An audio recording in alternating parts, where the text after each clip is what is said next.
Hello, today we have a real firecracker for you. After 3 years of waiting, we live to see the most important launch of this year in the VR world. In front of you is Meta's new baby that is Quest 3. Isn't it exciting? In today's episode, we will take a closer look at it. Will we see what it has to offer us? How is it used, and how do the virtual and mixed reality modes work? We'll tell you what makes it stand out from the competition and what disadvantages it has. There will be no shortage of comparisons to the previous Quest model and competitors from other brands such as Pico and HTC. We will assess whether it is a worthy successor to the Quest 2.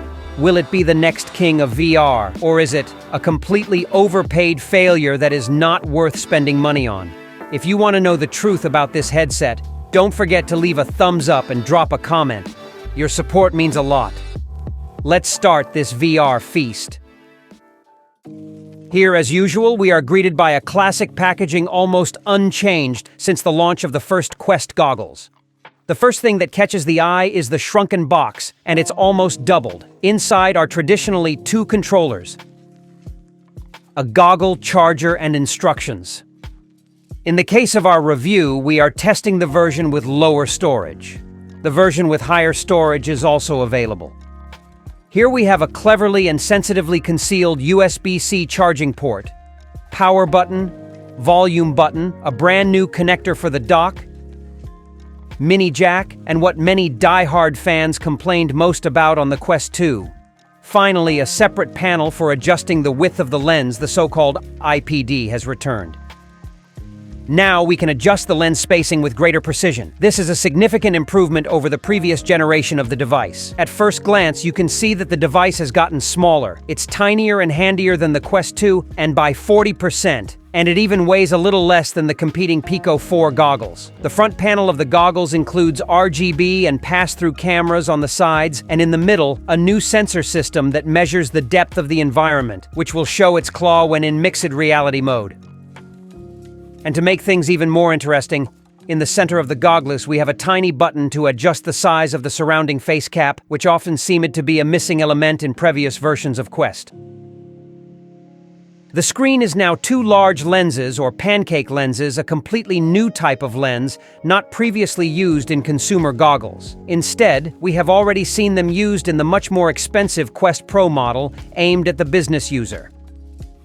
These screens, refined to perfection, have no real competitor among other goggles at this price ceiling. They represent a new direction in quality with a resolution of 2064x2208, and that for just one eye.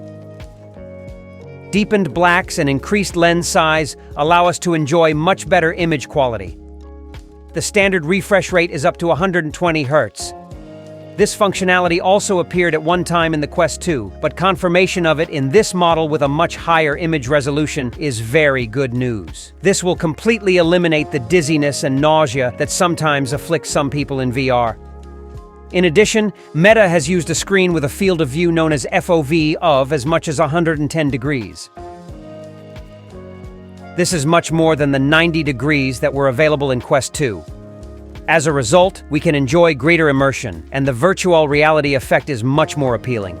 These are truly astonishing parameters, and by far the best we've found so far in VR devices in this price range. This device is remarkably well balanced, which means the center of gravity has moved closer to our head, despite the fact that the device is minimally heavier than its predecessor because it weighs 515 grams or 11 grams more. The improved strap compensates for any inconvenience on this account. Comfort is to be increased by the presented optional straps, which means we have here a revolution even in terms of wearing goggles. And to top it all off, the strap manufacturers are working on a solution to translate the add-ons from Quest 2, which is a respectable variety in the future selection of straps for our new acquisition. We'll tell you more about Elite straps and straps for Quest 3 in our upcoming reviews. And what about the battery? Well, there it is. Has it improved? Yes, it is much more efficient. And can we play longer thanks to it? Well, unfortunately no. Playing time is comparable to the Quest 2, which gives us about 2 hours of playing time. How is it that despite the more powerful battery we have the same playing time? This is due to a much more powerful Snapdragon XR2 processor with which the Quest 3 is equipped. This processor is more powerful even than the one installed in the Quest Pro, which is twice more expensive device. It gives us an incomparable gaming and application experience, but unfortunately it also eats up more power.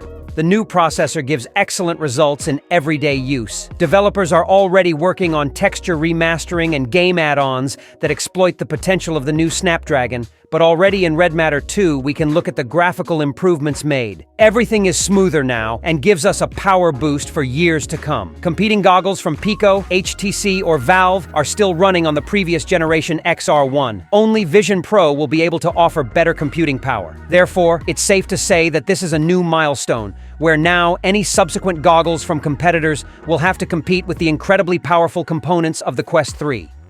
As for the use of the goggles themselves, first, of course, a quick adjustment of the strap to make it fit well on the head. This is not difficult, and the redesigned strap makes it easier, this often annoying task. The rest of things unchanged. We turn on the device, log into the Meta account, and draw the zone to the goggles.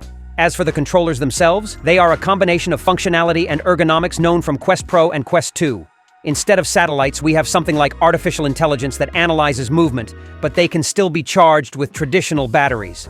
They are convenient and don't clash with each other during use. We got the advantages from both Quest models. A pure revolution in the VR world, the Quest 3 offers an interesting transition between modes, and the color clarity is strikingly good. The image is sharper and more stable even than the Quest Pro. Now it's much more pleasant to use the equipment without having to take it off in pass-through mode. It is known that the image continues to bounce a bit and reminds us that we are wearing goggles, but this does not interfere with reading content on the phone, pouring a drink, or looking for something around the room. Also new is room scanning, which makes it easier to set up a zone and analyze obstacles like furniture. Admittedly, it's still a technology under development, so it should receive its stability with the next updates. As standard, we can further connect to the computer via AirLink and USB-C cable. Data transfer is stable, and gaming is not interrupted by any buffering or other unwanted errors. And there is always a third option to connect through the application on the computer, virtual desktop. PCVR is still an indispensable element for Quest users as it allows us to access a wide range of games on Steam VR. Also, in addition to the applications in the Quest Store, we can also enjoy the library of the Steam. Coming to the pros and cons analysis, certainly Meta Quest 3 is a breath of fresh air. We got much better image quality thanks to great lenses and a higher image resolution and field of view. IPD adjustment via a dial is back, and the design is not only pleasing to the eye but also improves the user experience. The mixed reality mode has been improved in terms of graphics as well as depth sensing. This device is a worthy successor to the Quest 2 and is a much better and cheaper alternative to the Quest Pro, which was at one time a foretaste of what we can experience with the Quest 3. Where are the downsides, you ask? There are some. This considerable price difference is due to the superior components incorporated into the goggles. The lower storage version for this product costs about 549 euros, while the Quest 2 in this variant cost only about 350 euros on the day of its release. If you were anticipating a more affordable product, you might be somewhat let down. However, aside from the cost, it's difficult to identify any other flaws. The device has yet to reveal its full potential, but with upcoming updates and improvements, it will soar to new heights. The Snapdragon XR2 provides developers ample opportunity to showcase their skills, resulting in more robust applications than previously possible due to the constraints of its predecessor. Meeting expectations is paramount. In our view, it's worth spending extra for the new flagship Quest 3 device from Meta. It's set to become the main player and will feature the latest hit games like Assassin's Creed Nexus, Splinter Cell in VR, Asgard Wrath 2, and Stranger Things. As you have watched the review to the end, we have a discount code for you to use when you buy Quest 3 in our store. Take a look in the comments section below the video. That's it for our video today. Thank you for joining us. Please feel free to leave a comment below the video. We will see you in our next video material.